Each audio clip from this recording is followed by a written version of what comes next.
네, 총선 패배 책임을 지고 물러난 한동훈 전 국민의힘 비대위원장의 빈자리를 앞으로 누가 채울지에 대한 관심이 커지고 있습니다. 우선 한동훈 위원장, 당직자와 보좌진들에게 메시지를 보냈는데 내가 부족했다, 뭘 고쳐야 할지 알아내서 고치자 이렇게 전했다고 합니다. 그러면서 우리가 국민 사랑을 더 받을 길을 찾게 되길 희망한다라고 했습니다.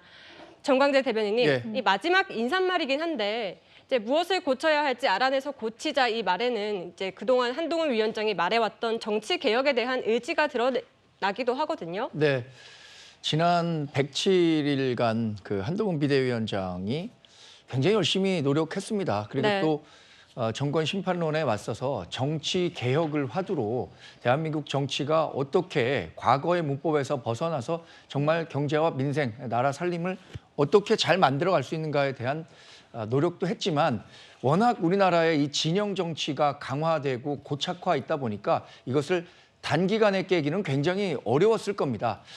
이 때문에 한동훈 비대위원장이 그동안 얘기했었던 거 있습니다. 공공선을 추구하면서 살겠다. 그리고 고별사와 관련해서도 나라 걱정하면서 살겠다라고 했는데 네.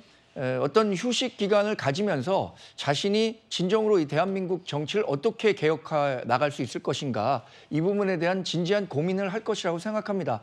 오늘 뭐 워딩에 포함되지는 않았지만 수도권에서 사랑받는 정당이 되지 않고는 국민의힘이 희망을 가질 수 없다라는 네. 요지의 말씀도 하신 것으로 알고 있는데 이번 선거 결과에 대해서 누구보다 처절하게 반성하고 어떻게 네. 국민의힘이 국민에게 더 사랑받을 수 있는 정당이 될 수 있을 것인가를 고민하고 있을 거라고 생각이 들고요. 많은 분들이 뭐 한동훈 비대위원장의 정치적 재기 가능성에 대해서 어떤 분은 뭐 기회가 많을 것이다. 어떤 분은 굉장히 비관적으로 볼 것이다. 특히 뭐 야당에서는 한동훈 비대위원장에 대해서 뭐 조롱과 뭐 비판을 강하게 하고 있는데 저는 한동훈 비대위원장이 물리적 나이도 젊고 갖고 있는 생각의 틀 이런 것들이 크기 때문에 충분한 재기의 기회를 가질 수 있을 것이라고 생각합니다. 네, 이 한 전 위원장은 비대위원장에서 물러나기 전까지 향후 정치 행보 가능성을 열어두는 발언을 여러 번 했었습니다. 먼저 직접 들어보시죠. 저는 공공선을 위해서 이 정치라는 무대에서 나라와 시민을 위해 살기로 결심했습니다. 제 마음은 정해져 있습니다. 어디에서 뭘 하든 나라를 걱정하며 살겠습니다. 저는 제가 한 약속을 지키겠습니다.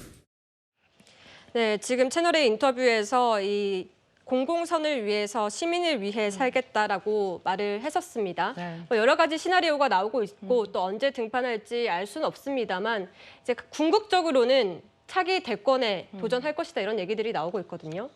그렇죠. 아직까지는 차기 대권 주자로서의 전 가능성은 남아 있다고 생각합니다.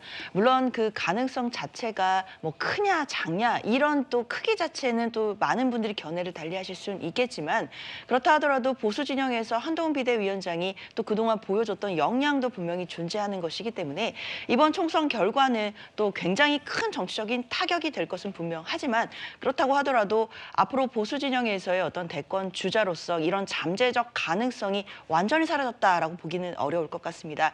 그만큼 우리나라 정치 지형 자체가 굉장히 급변하고 격변도 많기 때문에 앞으로 남은 대선이 3년이 남았기 때문에 그 과정 동안에 또 어떤 일이 어떻게 일어날지 아무도 예측할 수가 없습니다. 그런 상황이기 때문에 지금 현재에서 뭐 한동훈 전 비대위원장의 어떤 정치 행보에 대해서 그 가능성을 단정할 수는 없을 것 같고요. 다만 분명한 것은 지금 현실 시점에서 총선의 결과로 인해 굉장히 큰 타격을 본 것은 분명할 것이고 이 타격들을 본인이 앞으로의 과정에서 회복할 수 있을지 이런 것들은 본인의 역량도 중요하겠지만 앞으로의 여러 정치 지형이 어떻게 변화하는지 이런 부분과 함께 또 고찰해 봐야 될 것 같습니다. 네, 이런 가운데 지금 친한 인사들의 발언도 주목을 받고 있습니다. 함께 보실까요? 지금 이 한 위원장이 영입한 인사죠. 박은식 전 비대위원이 아무리 광주라도 선거 비용 절반 보전되는 득표율 10%는 될 줄 알았다. 그게 안 된 건 대통령에 대한 분노가 얼마나 큰지 보여주는 것이다. 이런 발언도 했는데요, 구정 차장님. 네.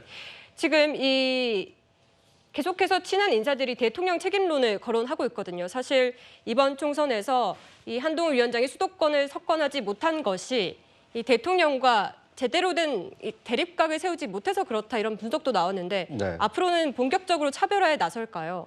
글쎄요.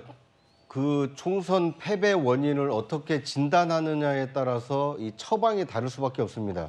지금 박은식 비대위원의 얘기를 보면 이제 윤석열 대통령의 책임이 더 크다 이렇게 보는 것 같은데요. 여권 내에서는 오히려 윤석열 대통령 책임도 있지만 총선을 나홀로 진두지휘한 한동훈 비대위원장의 책임이 더 크지 않았나 이렇게 보는 시각도 있습니다. 그러니까 책임의 원인을 가지고 저렇게 왈부하는 것은 총선 결과에 대한 민의를 수용하는 것과는 아무런 상관이 없습니다. 지금 중요한 것은 누구 책임이 더 컸느냐가 아니고 이 받아들여야 수밖에 없는 이 현실을 어떻게 극복해 나갈 것인가, 이 참패를 어떻게 딛고 다시 이 수권 정당으로서의 능력을 보여줄 것인가, 이런 쪽으로 의견을 모으는 것이 아닌가 하는 생각이 듭니다. 자칫하면 이 국민의힘은 자중질환에 빠질 수 있기 때문에 저런 이 당내 갈등을 부추길 수 있는 얘기는 좀 신중할 필요가 있지 않나 하는 생각이 듭니다.